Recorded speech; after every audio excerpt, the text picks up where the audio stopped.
ہم سب لوگوں کے اوپر لازم اور ضروری ہے کہ جس طرح ہمارے بڑوں نے یہاں رہتے یوٹیوب والوں سے طرف نظر نہیں کیا، پیچھے نہیں ہٹے، اسی طرح ہم بھی آج بھی اور انشاءاللہ آئندہ بھی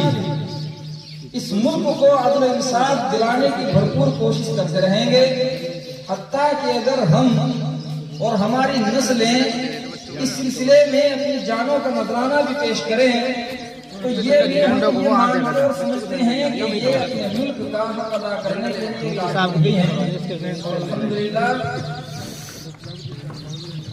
نے ایسا کیا، ہم بھی اس کے لیے تیار ہیں اور انشاءاللہ ہم اپنی نسلوں کو بھی اس طرح کے اقدامات کے لیے تیار کرتے رہیں گے۔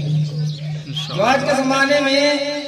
یہ مدارس کا جال ہندوستان اور اطراف ہندوستان میں پھیلا ہوا ہے، یہ بھی اسی کی ایک لڑی ہے۔